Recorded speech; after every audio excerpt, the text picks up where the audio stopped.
Definitely put things in the chat. I love to interact with the chat all throughout, so there is no Q&A at the end. Just to share a little bit about kind of what I do and what my world looks like. So I founded Civility Partners 15 years ago. This is our 15-year anniversary. And I founded it based on an experience I had gone through. I was the director of human resources for a company where there was another director who was my peer who engaged in workplace bullying. And I didn't know that's what it was called at the time. I just knew that he was pretty frustrating. And I was dealing with all of the turnover that he was creating in his department because I was HR. So people would quit, I'd have to hire, they would quit, I'd have to hire. And then I was definitely one of his targets. So he definitely picked out specific people that he did not like or whatever his reasoning was. And so I was at the receiving end of that behavior as well. While I was working there, I started getting my master's degree in communication and ended up doing all of my research on the topic of workplace bullying. I'm going to share a little bit more about that story just because we're talking here about being leaders. And my one tip I have around being a leader is sometimes listening to the stars or following the dots. My very first semester of graduate school, my two classes were ethnography, which is a type of research where you have to, you as the researcher are in the scenario.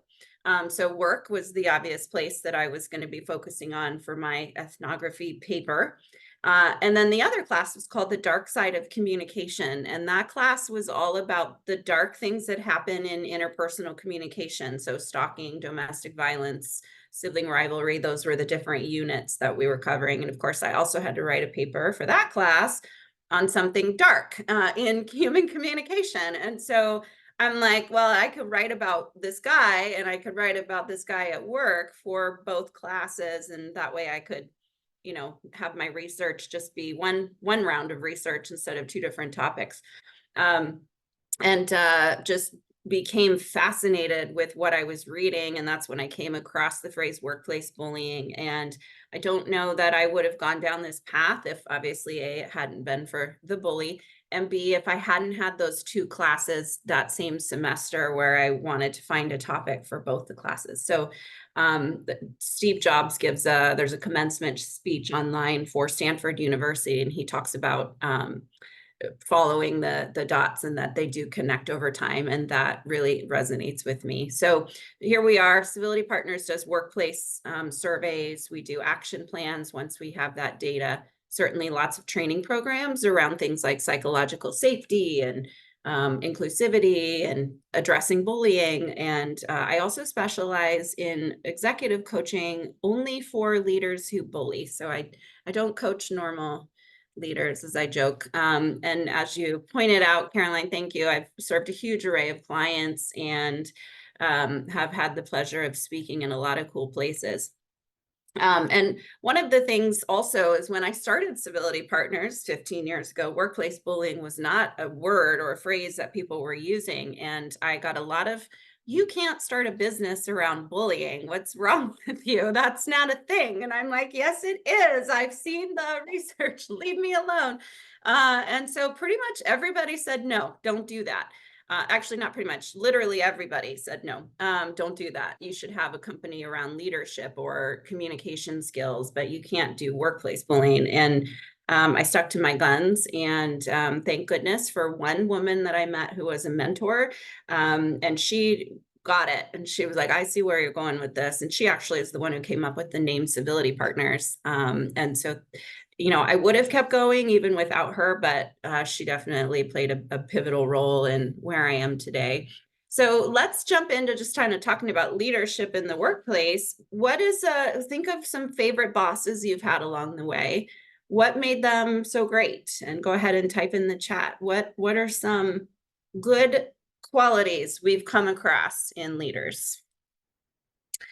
And I'll share coaching. Yeah, I'll share that one of actually at that workplace where the bully was, as much as I despise that the leader would not step up and resolve that problem, he was also a really great listener and made you feel like your opinions were valued. And so that was definitely a good leadership characteristic.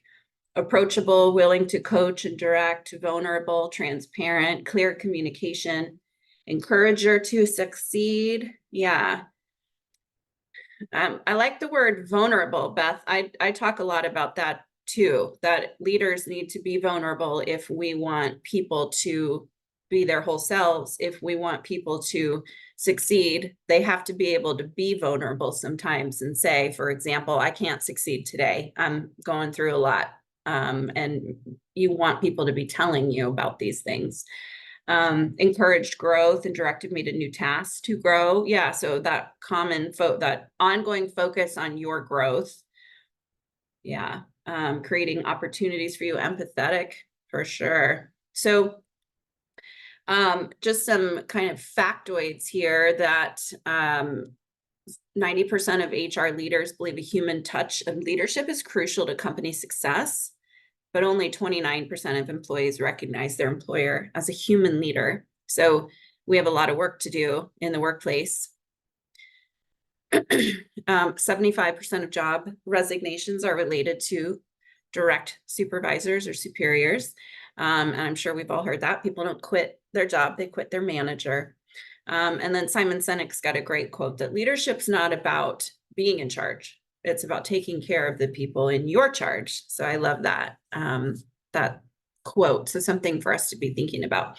So I like to talk about human-centric leadership. And human-centric leadership means that we're valuing our employees as unique individuals and valuing them for what they bring, that we're focused on their needs and aspirations rather than they're just a resource for me to get or for the company to get from point A to point B, and that they're humanizing leadership and focused on care and understanding and vulnerability. And so just something I see, we specialize in toxic work environments just because of how I positioned myself in my marketing. So a lot of our clients are fairly toxic when they come to us. Not always, but many of them have some sort of really toxic problem. And what I see a lot is that there's a real disconnect between the employees and the leaders. People don't trust the leaders. So in our climate assessment that we do, our workforce survey, we have statements in there about, I trust that my manager has my best interests at heart. I trust that the leadership has my best interests at heart. The leadership is transparent. And these are the types of statements that are getting the negative responses, that people are disagreeing with statements like that. And so we do have to focus more on being humans at work.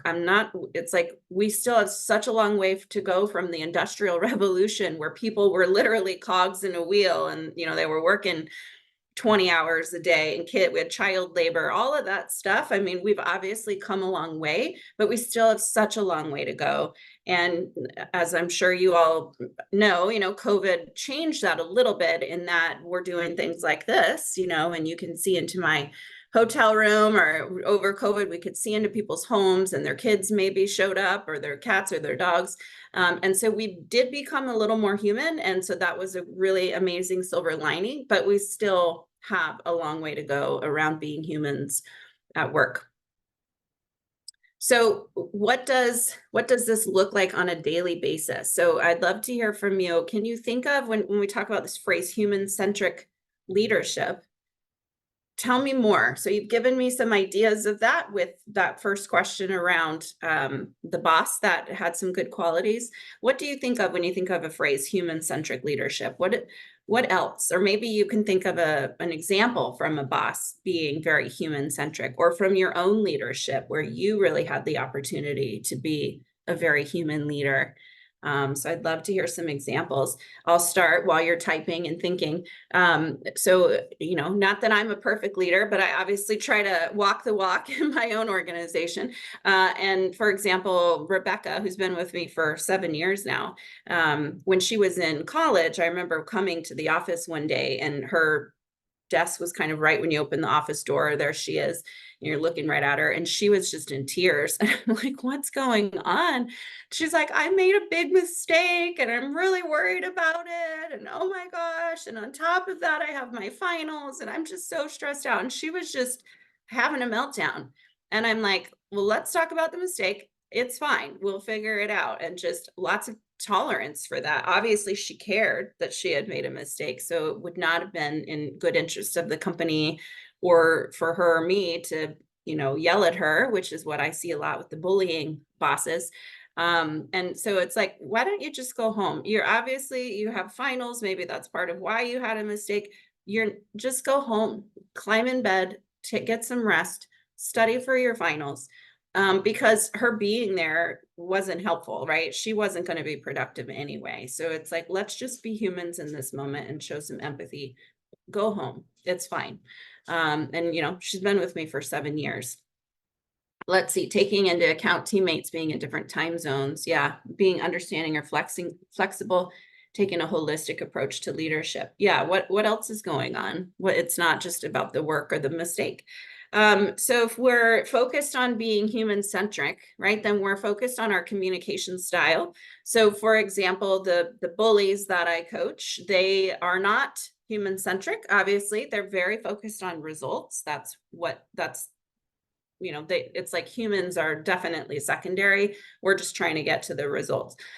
So ironically, people who engage in bullying behavior do that because they are focused on success of their team, and they're focused on the success of the organization. And so there's this kind of odd disconnect where it's actually all coming from a huge place of caring about everybody.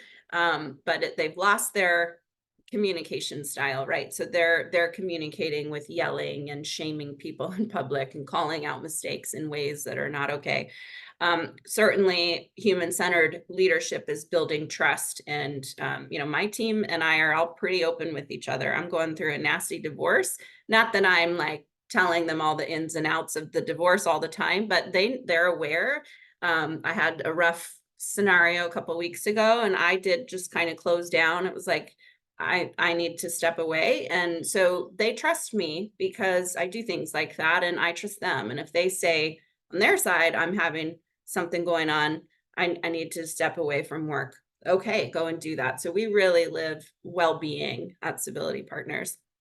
And then your mindset, where you're focused on humans, right, versus results. So let me move the chat so I can see this here. Our personal purpose is the fuel for what we do at home and at work.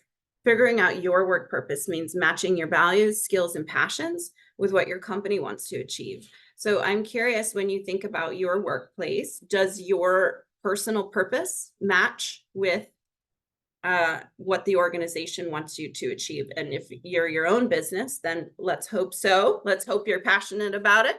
But so I'd love to hear some stories from you all. Give me some examples of you being passionate about something at work or passionate about your company, and because that passion's really going to fuel everything you do. So tell me some of your passions and how they show up at work.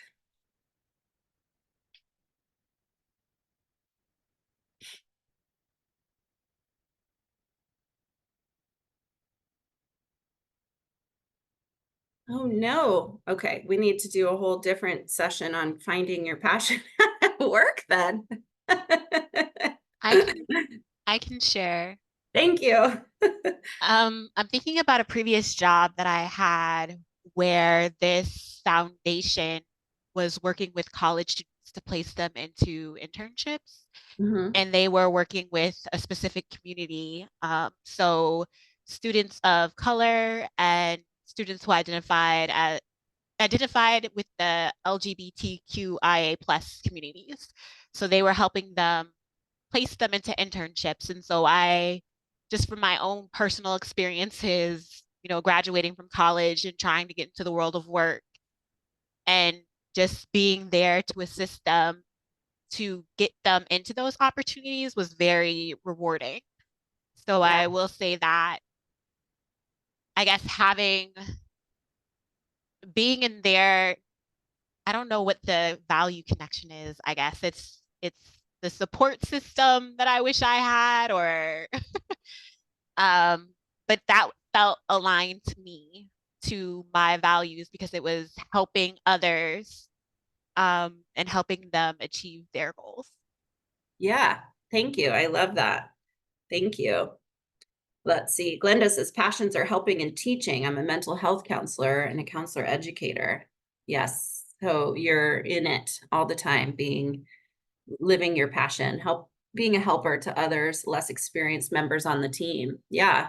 So that's the thing is that we all have, especially as women, underrepresented groups, we have to lift each other up, right? And so we have to be focused on um finding our own passions and then leaning into that at work because if you're passionate about things, and it doesn't have to be the job tasks, but if you're passionate about, for example, helping others grow, then you're that's going to show up in the way that you lead. And I'm sometimes I speak at a lot of conferences.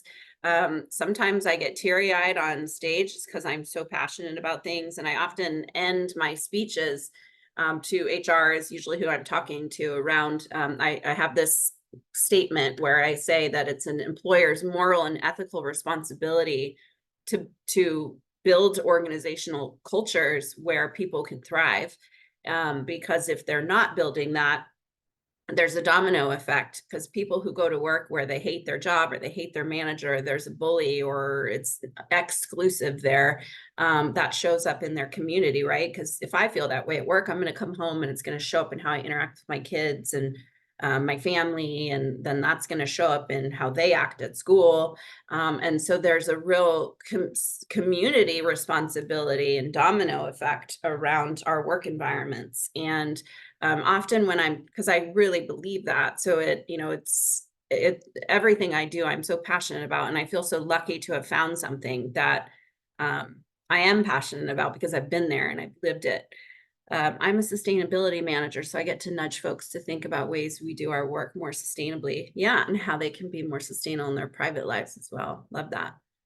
So finding your passion is going to show up in your leadership. You're going to be a better leader if you are passionate about the things that you're leading around. So of course that means having empathy, which some of you said earlier when we were talking about different skills or qualities that leaders have shown us. So, obviously empathy is important in any relationship, especially if you're a leader. And um, thinking about times when maybe we haven't been empathetic. Can you think of, scenarios where you were, what do you do and say if someone says, I'm burned out? What do you do and say when someone says, I was hurt by something that was said in the meeting yesterday? Or when they come to you and say, I'm struggling, I can't figure this out. How does empathy show up in these different scenarios? So I'd love to get a little bit of chat going. Ooh, do you have time to take a walk and grab a coffee? Love that. What else? What are some ways we can show empathy in these moments that happen?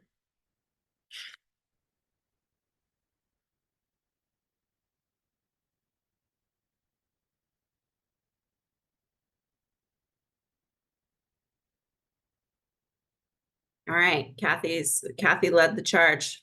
That's all we got. Yeah, time to take a walk. There you go. What can I do to help? Thank you. Let's take a look at this together. Yeah. So when I think about, the opposite of somebody who engages in bullying, their response is pull it together. We got work to do. We got results to achieve. Um, and actually, interestingly, self-awareness plays in here too. Just thinking about conversation I had earlier this week, a woman had been fired from her job and she was doing some soul searching, and she came across my website, and I have a lead magnet called 14 Signs You Might Be a Bully. And she looked at it and she was sensing that that's why she had been fired. And I'm sure that was influencing her search and how she came to my thing. But she realized that she's not very empathetic and she has low tolerance for mistakes or people that she perceives as incompetent, which is exactly what bullying, what fuels that. So, being the opposite, being human-centric is so much better for her. And so kudos to her for realizing that she needs help. And so she wants to coach with me. Normally people are forced into coaching with me by their organization. and she is wanting to, she's like, I'm in therapy. I want to do this too. So I was asked once to share what feeling was driving a particular behavior. I like that. What, was that a leader, Ashley, like a manager of yours was asking you to share the feeling that was driving your behavior? Yes. That's a great question. Did it throw you off guard, or were you, I'm curious how you felt about that. I appreciated her asking me that. Um, because to me it felt like she wasn't really jumping to any conclusions about why I was doing what I was doing. Yeah. So I initially appreciated it. I generally like her approach from time to time, so I knew what she was kind of getting at. Yeah. I love that. And you know, people who bully have a soft place in my heart because when I coach them, I get to know them. And again, it's not about hurting people. That's not their goal. The goal is to get results so that everyone can succeed. They're just have lost their way on how to get there. And the feeling that's driving their behavior is feelings of incompetence and inadequacy in themselves, which of course they're not going to recognize unless they're in therapy. So some tools for empathetic language, asking open-ended questions, asking leading questions when it makes sense. I know leading questions sometimes has a bad rap, but just to kind of continue to pull more of the story, asking reflective questions. So these are all things that can demonstrate empathy. If you're not really sure what to say, I always go for the open-ended question. That's my back pocket. Like, I have no idea what to say here. I'm just going to ask a question. And that's the coaching too, right? If you're coaching as a leader, asking questions is the key to doing that. So what we're talking about is emotional intelligence, which is these four quadrants of self-awareness, self-management, social awareness, and relationship management. And so what does that look like? Um, you're managing your own stress. And so that's one of my things, like when last a couple weeks ago when I was like, I need to step away, is because all I would be doing if I was at work and in it is probably being stressed out, and that may have shown up in my behavior. So I recognize I can't lead effectively. I need a break. And because I'm not managing my own stress right now. So being hyper aware of your own burnout and your own stress. And then that's where that vulnerability is nice. If you have a team environment of vulnerability, then it's okay to say, I'm feeling a little burnout. I need to step away, because people are going to be much more productive if they feel that they have the ability to step away too. We don't function very well in dark spaces. Then you can manage your time. You can be assertive and set boundaries when you need. You're consciously controlling your emotions and reactions. And that takes a lot of practice, right? I think we've all probably snapped at somebody once or twice, except for me, of course, because I'm the CEO of Civility Partners. I never do things like that. Just kidding. But being hyper aware of how you respond and taking responsibility for mistakes. So we're in super growth mode right now. There's a lot of mistakes happening, but when I look at the mistakes, they all come back to me. So it's better to say, I own that I did not give you enough instructions. I own that I don't know what we're doing because we're growing and I'm trying to figure it out too. And then certainly being authentic as well. So making sure that you're, again, showing vulnerability. And this is something I'm so focused on around being vulnerable at work and creating that psychological safety so that people really can be their true selves and speak up and speak against the status quo if they need to. Um, so what does that look like? Showing people that you value them with their nonverbal, with your nonverbals, looking them in the eye. If you look away, I'm going to look at this other screen for a moment, and then I'll come back to you, or I'm taking notes. It's why I'm looking down, so that you're, showing them that you're not distracted. Taking suggestions and then explaining the reasoning. So, at Civility Partners, we do a lot of group decision making. In the end, I get to make the final decision, but I do a lot of asking for people's opinions so that I can make a decision that they can all get behind. um, and seeking feedback. So, my team will say the one main piece of feedback I get a lot is that you don't give enough instruction. I'm very like, I don't really know what I need, but I know I need some sort of checklist that has X, Y, and Z, and then they're supposed to go do it. And then they often send it back, and I'm like, okay, now that I see this, I can understand better what I want. And so it's nothing against you or what you created, but you are helping me in my own thought process by seeing something that like now I can say, okay, it's not that, that's not what I want. Or it is, and it's great. Um, so again, sharing your own emotions at work and how you're feeling is so important. So during COVID, I sort of coined this term trauma informed management because we were talking about everybody being so stressed out and frustrated with COVID, and it was scary, and we were all in trauma mode. We were all getting PTSD from the work environment, and so from COVID, from everything that was happening. And so I'm sure some of you have seen trauma informed therapy, and these are the sort of tenors of that therapy. But if you think about how that applies at work, that people need to feel not only physical safety, but psychological safety, that we need to have the support of our peers. And organizations don't realize that they can have control over that peer support, right? So if there's a bully, the peer support comes in the form of we're all gossiping about our horrible leader, and that's where we're getting support from, versus we have a collaborative, respectful, inclusive work environment, and peer support comes in the forms of employee resource groups, or going to lunch together, or being able to ask each other questions.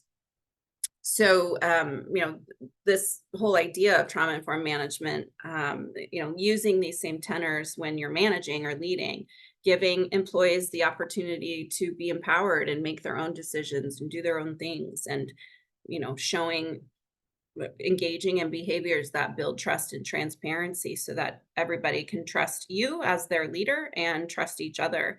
And part of that too is being an ally, right? Stepping in and protecting your team members. So if you're in a meeting and one person interrupts somebody else, then you can simply say, hey, Ashley, Katrina, I think wasn't done with what she was saying. Let's get back to Katrina, and then we'll get to what your idea is. It doesn't have to being an ally doesn't have to be shame on you, stop interrupting. It can be very just like, I'm managing this meeting, and that's going to build the trust and transparency. An example of that, I am in an entrepreneur mastermind group, and we have a mentor who kind of leads the meetings. There's mostly men in it, of course, and there are two women, me and one other woman. And I noticed that the leader lets the men talk a lot longer than she and I. So we do this update where we first get together. The first hour is kind of, we just go around the room and share updates. And what the mentor will do is say, okay, we have an hour. There's 6 of you. Everybody gets, this amount of time. And if me or her go over time, he'll say, it's over time. You got, we got to move on to the next person. Meanwhile, the men, he does not do that too. So I actually pulled him aside. I'm like, you gotta, I noticed that you're doing this, and it's not okay. If either everybody gets cut off or everybody gets to go over time. So just being able to keep your eyes peeled for things like that, so that you can step in and be an ally, and people, that was in a workplace scenario, but if it had been, I would have certainly built some trust and transparency with that other woman.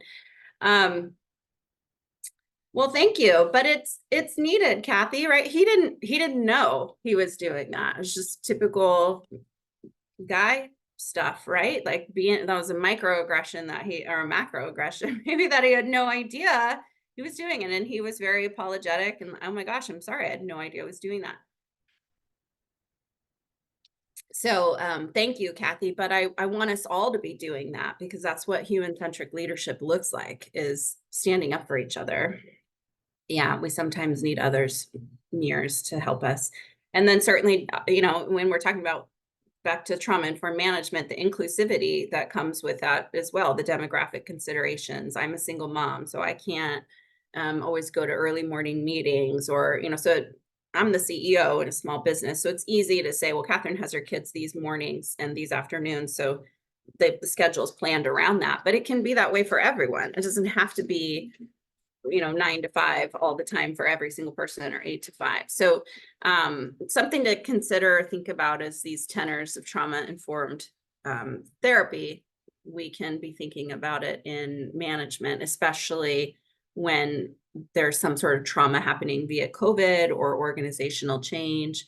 And then also being focused on employee growth, which some of you had shared, making sure that people are being given the learning opportunities. And there's a ton of research that this plays a huge role, and having mentorship programs plays a huge role. So if you don't have a formal mentor program in your organization, you can still be a mentor. And I think one of you said you were at work and you enjoy doing that. That's a passion for you.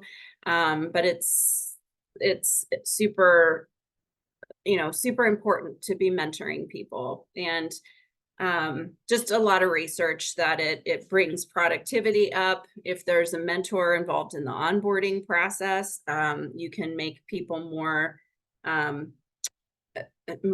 productive more quickly, when there's buddy systems in place, or mentorship programs for new hires as well. So just, again, tons of research on the value of mentorship.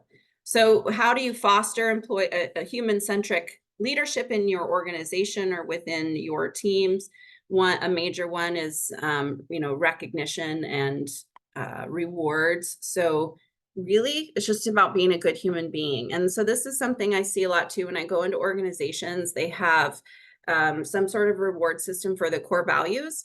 So, our core values are these 5 things, and we can peer nominate each other. And that's kind of the extent of how the company is using the core values.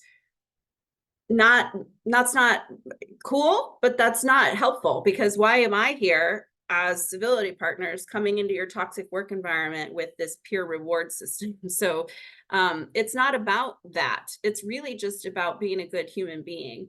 And on that note, a lot of organizations aren't using their core values in the way that they should be. Core values, are often things like collaboration, customer service, inclusivity.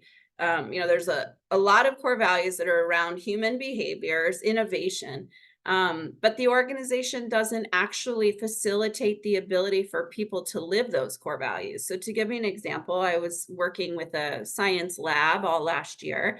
One of their core values is, of course, collaboration and excellent science.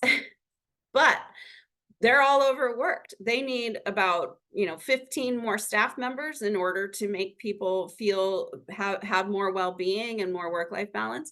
So here's an example of an organization that's directly violating its own core value by making it impossible for people to live this core value. And it drives me bonkers that companies do that. Core values are meant to drive our internal human behavior at work. And so this is a great question for you to be asking your team. Go back to your teams and ask them, let's look at the company core values. What happens in this team that hinders our ability to live those core values?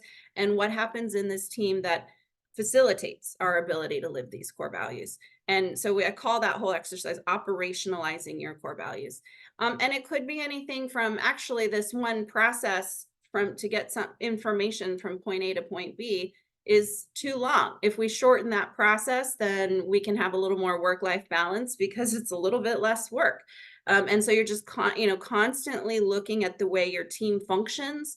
If you're the leader of the team, or the leader of the organization itself, looking at the way the organization, how does it facilitate living the core values, and how does it hinder the core values? So it's just, there's no room for bullying in core values. There's no core value out there that says we should be engaging in microaggressions and bullying, right? So if companies were living their core values, they wouldn't need me. So it's just kind of an interesting thing that I see all the time.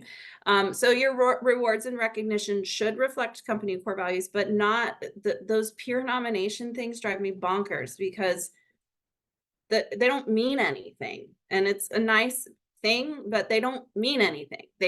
You as a leader have to reflect the core values. So rewards and recognition needs to be more human, not we all dumped some peer nominations in a Google form and then HR drew a name out of a hat and you get um, a Starbucks gift card. That's not human centric. This is a great organization. I'm not getting any sort of compensation for sharing this with you, but this is a company called Work Life. And what you can do is people put their own goals in there. So, for example, I want a new car. So I put that in there, and then the company is helping me work towards the new car, right? So that I'm working towards a goal that I want. And there's a variety of different ways to help people get there. So an organization can say you can all give each other $2 whenever you want, so hey, Ashley, thanks for living this core value. I'm going to give $2 to contribute to this goal. Then quarterly bonuses can go in there. And then, so like collectively, everybody's helping each other work toward a goal that they're looking for. So I know we are kind of coming to a close. I'm going to stop share here and sort of give me a second. I want to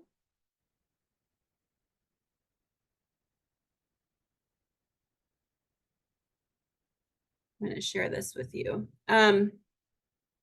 So lastly, I'll just kind of finish on this note of making sure that you are not engaging in this type of behavior, right? So this is the opposite of human-centric, where we have these difficult people that we work with, and we want to, of course, make sure we're not engaging in that behavior. I'm going to give you a script to use as a leader to help other people get information about how they're perceived.